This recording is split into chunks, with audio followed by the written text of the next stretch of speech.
Right, Andrew Grogan is next. We got 3 in this bit, so make some noise for Andrew Grogan, everyone. Please welcome Andrew Grogan. Hello everyone, how are we all doing? You good? A bit about me. I am a skinny, ginger, gay, gothic comedian. You guys can all know me as Andrew, but to the other comedians on the circuit, I'm known as the box ticker. Just a bit of fashion advice, guys. Are we digging the tartan trousers?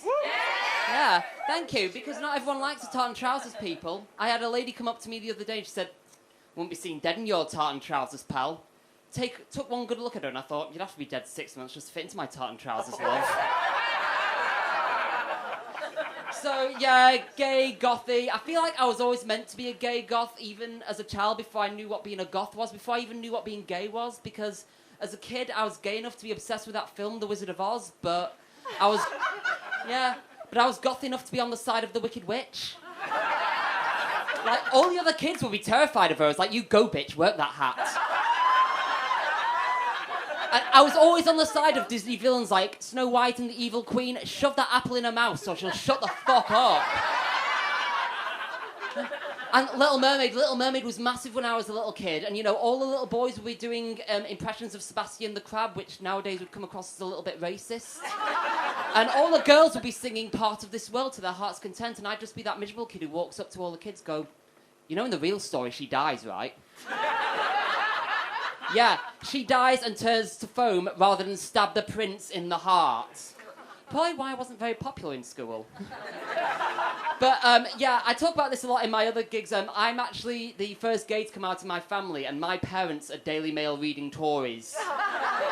So you can imagine what fun that was. My mum, she said to me, like, was it something she did? She's like, did I mother you too much? And I was like, Mum, homosexuality is something you're born with, like red hair or a dead twin. And my dad, he was very worried about me. You know, he was worried for my soul, so he took me to a church to try and cure me of my homosexual urges. It didn't work. The priest fucked me. I'm sorry, guys, if you didn't think a Catholic priest sex abuse joke wasn't coming from that, where the fuck have you been for 60 years? I'm joking, of course. I'm joking. I fucked the priest.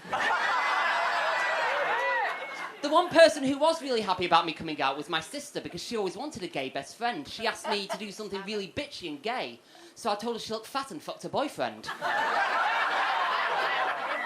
I'm joking, of course. The boyfriend fucked me. What can I say? I'm versatile. You'll find out later. But yeah, I talk a lot about being gay in my set, and you know, I've recently found out that Family Guy are going to start editing all of their gay jokes out of their programmes. Now, as an open and proud gay man, I object to that because I love the fact that Family Guy is an equal opportunity offender. Do we all like Family Guy here? Yeah. And I don't think they really should take out all of the gay jokes, so I've included some in my set just to really gross you out. First came out to my dad, told him I was gay. He said, I didn't raise you to be no sissy boy. I said, Dad, have you tried taking a 9-inch dick up the arse? That ain't for sissies.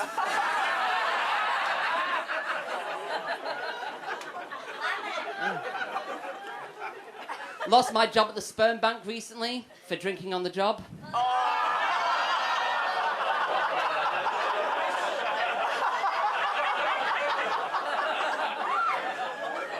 And perhaps the saddest story of tonight is I recently had to break up with my boyfriend.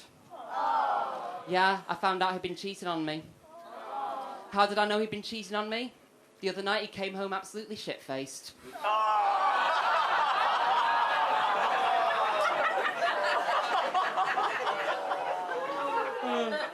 So, a little bit about where I'm from, guys. I'm from a small town in the north called Blackburn, and if you don't know where it is, you get on a train in Manchester and you go north until you feel hope dying.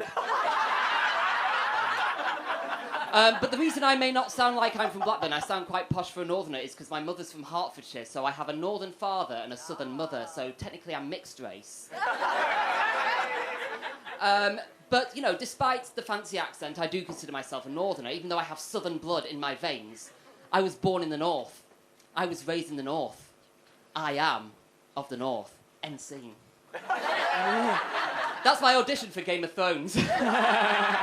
Does anyone like Game of Thrones here? Friggin' love Game of Thrones, mate. I love it so much that this year I've decided at Halloween I'm gonna go as Cersei Lannister. Something about an evil queen with a drinking problem just speaks to me.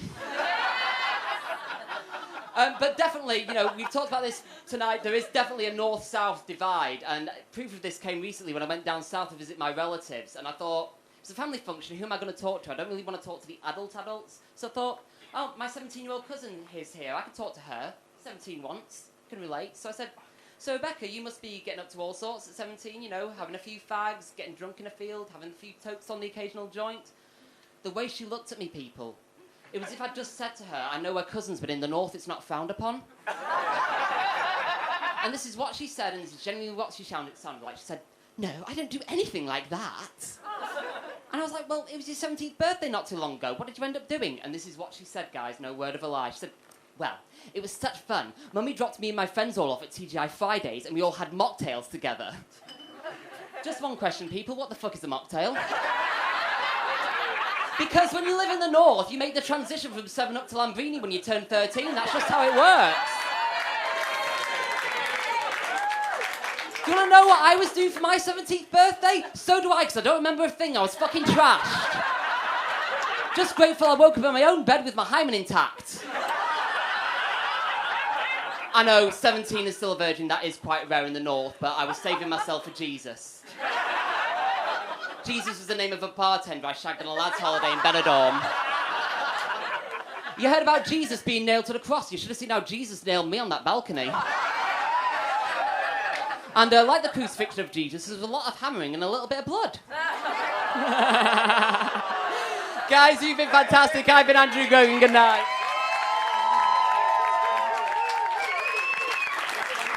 Cheers. Andrew Grogan, everyone!